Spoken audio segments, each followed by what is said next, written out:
আসসালামু আলাইকুম। আশা করি সকলেই ভালো আছেন। জানি অনেকেরই মন খারাপ, কষ্ট নিয়ে আছেন।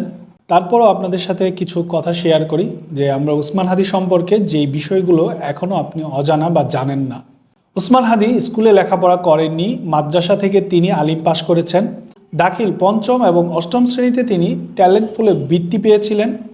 দাখিল পরীক্ষায় মাদ্রাসা বোর্ড থেকে প্রথম স্থান অর্জন করেন এবং আলিম পরীক্ষায় দ্বিতীয় স্থান অর্জন করেছিলেন।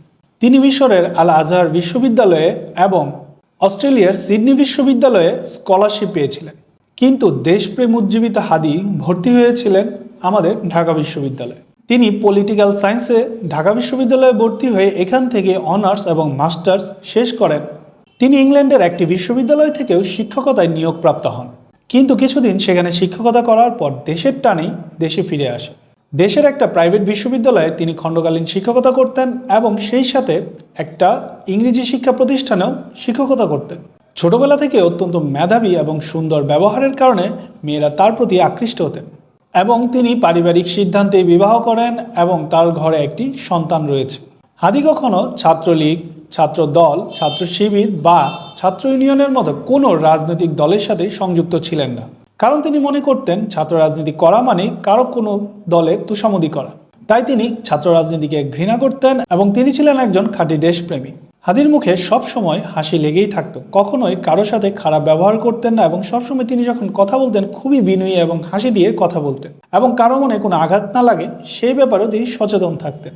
আর তিনি সবসময় চাইতেন বাঁচলে বীরের মতো, মরলে বীরের মতো।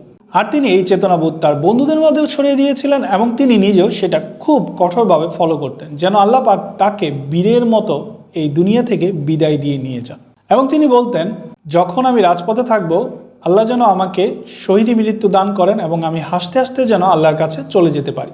আল্লাহ পাক তার মনের ইচ্ছা এবং বাসনাকে পূরণ করে কোটি কোটি মানুষের ভালোবাসায় সিক্ত করে আল্লাহ তার দরবারে তার প্রিয় বান্দাকে নিয়ে গেছে। তো আমরা আশা করব যারা হাদিকে ভালোবাসি এবং সম্মান করি, আমরা হাদিকে ব্যবহার করে কোনো ধরনের মব সৃষ্টি করে কোনো বিশৃঙ্খলা তৈরি করব না এই দেশে। আমরা ন্যায় বিচারে আশা করব এবং ন্যায় বিচার পাওয়ার জন্য একটু হলেও অপেক্ষা করব, যেন আমরা ন্যায় বিচারটা পাই।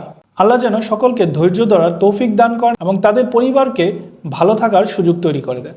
তো আমরা সকলেই হাদি ভাইয়ের জন্য দোয়া করব, আল্লাহ যেন তাকে জান্নাতের সর্বোচ্চ স্থানে নিয়ে যান এবং হাদি ভাইয়ের সকল গুনাহগাতা মাফ করে দেন। তো সকলেই ভালো থাকুন, সুস্থ থাকুন। আল্লাহ হাফেজ। ভিডিওটি ভালো লাগলে অবশ্যই শেয়ার করার অনুরোধ থাকবে।